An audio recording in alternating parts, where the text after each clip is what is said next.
What options do you have in an as-is purchase contract and you're running some inspection problems? This is Ron Wysakarski, your host for the Black Hole of Real Estate. And in Florida, most of the purchase offers are written on as-is contracts. And so for the seller, that means they want to sell it just the way that you see it. And they provide some disclosures of what they know is either wrong with the property or might be wrong with the property. But let's face it, unless they're climbing up on the roof or seeing through walls, they probably can't know everything. So you can run into situations where even if nobody's hiding something, there still can be something additionally wrong that nobody knew about when the offer was originally written. So what happens during the inspection when you find that thing? Do you have a recourse? Can you renegotiate? Are you just stuck with it? Well, let's break it down. The first thing is most offers are written with an inspection period. And it can be 7 days, 10 days, 15 days. There are people that waive the inspections like, I don't even want to do inspections, looks good to me. You can do that. And there are reasons where an investor or a purchaser might just want to do that. If they're getting a great price or they just can see visually it's a brand new home, everything looks good. If they want to take that risk, they can. For an investor, sometimes you might get a better price by just saying, look, I'll take it as is. Whatever I find, that's on me. I'll just pay this money and you sell it to me and that's it. That could be an aggressive way to get a good price. Could come back to bite you if you find something, that just was way beyond the scope of what you thought it was going to be. So I'd be careful when you waive inspections if that's something that you're even thinking of doing. Hopefully you're a savvy investor or you've got a great real estate agent who's guiding you through the process. And then you still got to have a lot of trust in that. So most people end up with some sort of an inspection period. That way they can get the 4-point inspection done, the wind mitigation report done, the general house inspection done, and anything else you got to check. That way you can just verify that everything's okay with the property and move on safely to closing.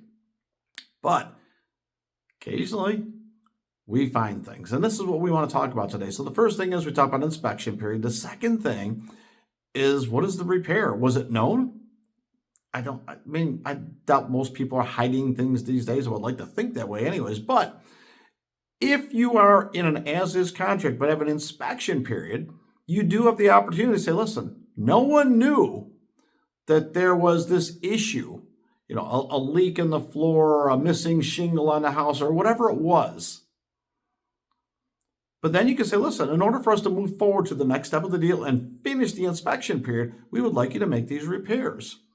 Now, the seller can bristle and say, I'm selling it as is. Great. Because you have an inspection period, if you're within the allowable time for it, if you can't get the repairs done, then you can simply cancel the contract.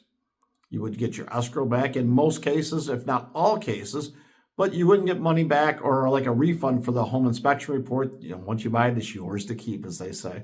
So you can do the inspection reports. You can ask for repairs. The seller can tell you no. They can say, go pound sand. Or they can offer to do some of the repairs, but not all. So that's another piece of the puzzle.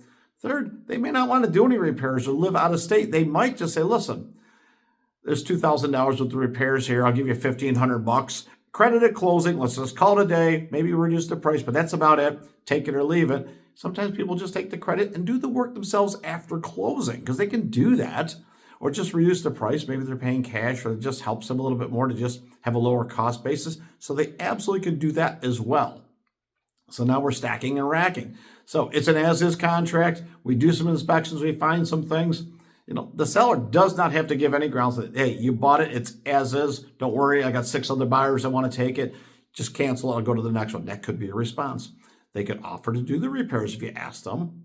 They're not obligated, but they can. They can offer a credit. Not obligated, but they can. So those are the most common things you're going to find when there are some hidden defects, known or not known, that we really could take a look at when we're under contract. So if you're in an as-is contract, but you have an inspection period, you have some rights. And ultimately, if you can't come to an agreement that makes sense to you, you just can cancel the contract, get your escrow money back, and move on to the next property and not be stuck with it. If you feel you're in a money pit situation, sometimes it's best to just move on. If you got questions about as-is contracts and how they relate to the inspection period, let us know. Definitely subscribe. This is Ron Wysakarski for the Black Hole of Real Estate.